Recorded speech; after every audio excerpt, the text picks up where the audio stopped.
আমার তো সন্দেহ হচ্ছে ভাই, আপনাদের মধ্যে কি ছাত্রলীগ আছে কিনা। এই দায় অবশ্যই আইনশৃঙ্খলা বাহিনীর এইখানে গাফলতি অবশ্যই আছে। ওনারা কেউই এই দায় এড়াইতে পারবে না। বর্তমানে যারাই দায়িত্বশীল পদে আছে কেউই দায় এড়াইতে পারবে না। কিন্তু এই সন্ত্রাসী কর্মকাণ্ডগুলা, এই হত্যাকাণ্ডগুলা যারা পরিকল্পিতভাবে করতেছে তারা কিন্তু চিহ্নিত। দেখবেন এইখানে ছাত্রলীগের সাবেক একজন নেতা, ছাত্রলীগের একজন নেতা জালাল, সে গতকালকে তার ফুটেজ আমি বিভিন্ন ফেসবুকে দেখছি, তার একটা অবয়ব এখানে দেখা গেছে, সে এখানে ছিল। কিন্তু শুধু জালালই তো ছিল না, ছাত্রলীগের ওই জালালই ছিল না, তার সাথে আরও অনেকগুলা ছাত্র ছিল, কথিত ছাত্র। ওরা তো খুনি, ওদেরকে ছাত্র বলার রাইট আমারও নাই, কারণ আমিও একজন ছাত্র। কারণ ওই 10টা ছাত্রর জন্য পুরো বিশ্ববিদ্যালয়কে কিন্তু কাঠগড়ায় দাঁড় করানো যায় না, ঢাকা বিশ্ববিদ্যালয়কে কাঠগড়ায় দাঁড় করানো যায় না। সো এদেরকে ছাত্র না, এদেরকে সন্ত্রাসী হিসাবে আপনারা পরিচিত করাবেন।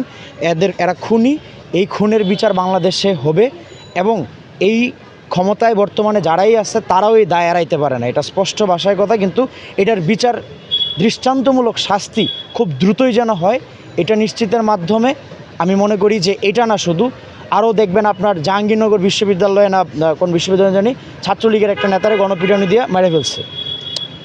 মাইরা ফেলা, কাউরে চূড়ান্তভাবে মেরে ফেলা, এই আইন নিজের হাতে তুলে নেওয়ার মতো পরিস্থিতি বাংলাদেশে এখনও হয়নি। তাইলে তো ছাত্রলীগ, সন্ত্রাস লীগ আর আপনার মধ্যে পার্থক্য কী রইল? তাহলে একটা খুনি আর একটা ছাত্রর মধ্যে, একটা সন্ত্রাসী আর একটা ছাত্রর মধ্যে পার্থক্য কী রইল? তো আমি এটাই বলতে চাচ্ছি যে যেই খুনিরা যেই লেবাসে, যেই আচরণে বিভিন্নভাবে খুন করে বেড়াইছিল এতদিন, ঠিক খুনি হাসিনার সেই প্রেতাত্মা এখন কিছু ছাত্রর উপরে ভর করছে। কিছু সন্ত্রাসীরা এই ধরনের কর্মকাণ্ড করে বিভিন্নভাবে আজকের বর্তমান পরিস্থিতিটাকে বিতর্কিত করার জন্য পরিকল্পিতভাবে চেষ্টা করতেছে। আশা করি সরকারের সজাগ দৃষ্টি, তত্ত্বাবধায়ক সরকারের বর্তমানে যে নিরপেক্ষ সরকার, এই সরকারের সজাগ দৃষ্টি এই ধরনের ষড়যন্ত্রকারীদেরকে খুব দ্রুতই দমন করে আইনের আওতায় নিয়ে আসবে। তাদের একদিকে এই চিত্র, আরেক দিকে তারা গণবিবাহ করার, শুধু গণবিবাহ না, দেখবেন ডিজে পার্টি হচ্ছে বিভিন্ন হলগুলোতে। এটা বিভিন্ন পাবলিক বিশ্ববিদ্যালয় না, শুধু বিভিন্ন বিশ্ববিদ্যালয়ের হলগুলোতে ডিজে পার্টি হচ্ছে, স্মরণসভার নামে সেইখানে নাচ গানের অনুষ্ঠান হইতেছে।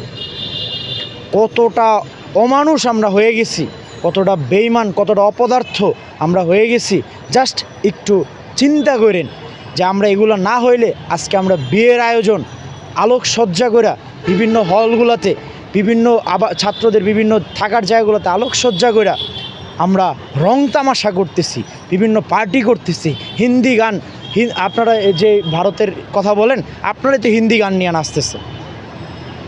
এগুলো আমরা কতটা নরপিশাচ না হইলে আমার খুব বলতেই যে কষ্ট লাগতেছে। আমরা এখনও পর্যন্ত ছাত্রলীগ মেরে ফেলে মানুষ, এখনও সন্ত্রাসীরা মানুষ মেরে ফেলে ছাত্রলীগরা।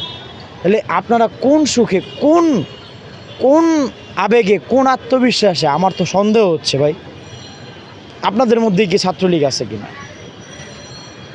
আমি সাধারণ ছাত্র জনতা বলি, বা ছাত্র জনতা ঐক্যের আহ্বায়ক, ঐক্যমঞ্চের আহ্বায়ক হিসেবে বলি, বা আন্দোলনের একজন সহযোদ্ধা হিসেবেই বলি, আমার তো স্পষ্ট সন্দেহ হচ্ছে এই রাষ্ট্র বর্তমানে কারা পরিচালনা করতেছে।